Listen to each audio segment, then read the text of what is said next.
Salut à tous et bienvenue pour ce nouvel épisode du podcast Failure Faculty numéro 54. Tu es peut-être adepte des mélanges sucrés-salés qui sont souvent sujets à débat, comme la fameuse pizza hawaïenne, ou au contraire, tu es rebuté rien qu'à l'idée d'essayer. Aujourd'hui, on ne va pas parler de choix culinaires, mais plutôt d'un subtil mélange d'éléments plus ou moins opposés auxquels tu as déjà eu affaire. Je parle d'un sentiment que Joachim du Bellay a notamment illustré dans un des écrits que tu as sûrement vu, appris ou réentendu en musique. Quand reverrai-je, hélas, de mon petit village fumer la cheminée, et en quelle saison?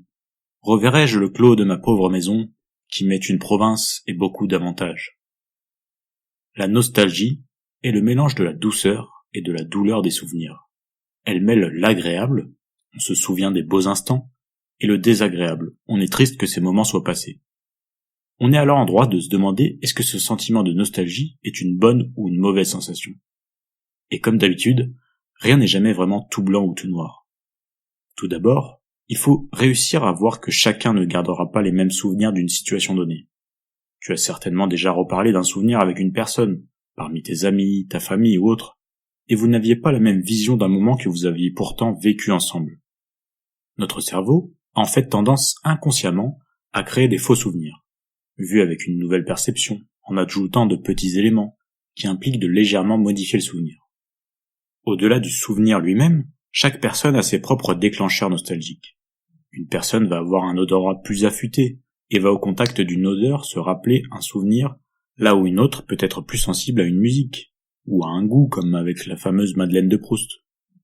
Le point commun de nos souvenirs qui nous rendent nostalgiques, c'est que ce sont à nos yeux de bons souvenirs. La nostalgie n'est pas du tout un mauvais sentiment. Pourtant, certains peuvent l'avoir d'un mauvais œil, car à la base elle a été considérée comme une maladie psychique, et maintenant elle est souvent confondue avec la mélancolie.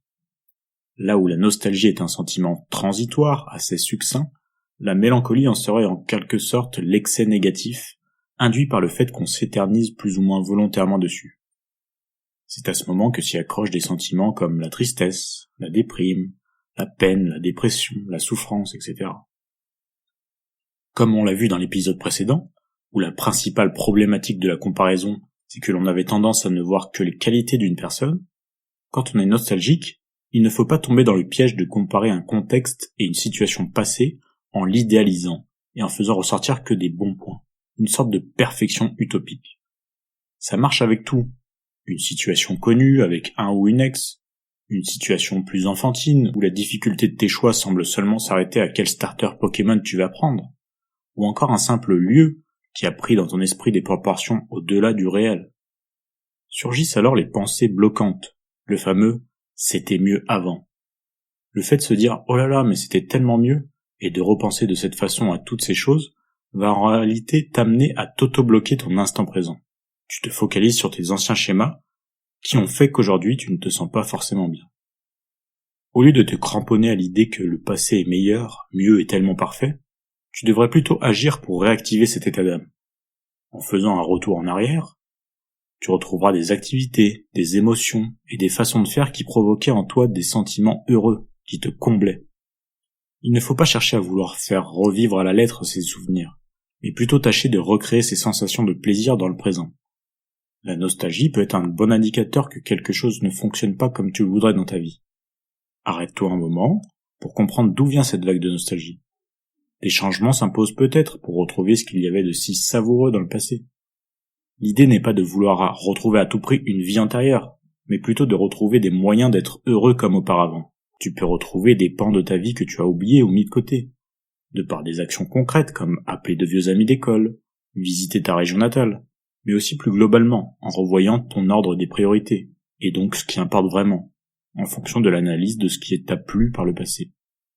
Ce n'est pas pour rien que la mode, qu'elle soit vestimentaire ou autre, a une tendance assez cyclique, que l'on retrouve des éléments dits rétro, car ils portent également une portée émotive. Mais il est important de se servir des éléments du passé pour en créer de nouveaux, et ne pas rester coincé dans une vision fermée. Sans parler de tout l'aspect social que peut apporter la nostalgie, déjà seulement au niveau personnel, il ne faut pas en avoir peur et se refermer sur soi-même. Comme tu l'auras compris, la nostalgie est un sentiment humain. Il ne faut surtout pas se dire « oh non, je veux surtout pas être nostalgique, c'est pas bon pour moi ». L'idée, c'est simplement de l'utiliser à bon escient. Comme tout type d'émotion, la nostalgie est présente pour une bonne raison, qui est à la base bienveillante pour l'esprit humain.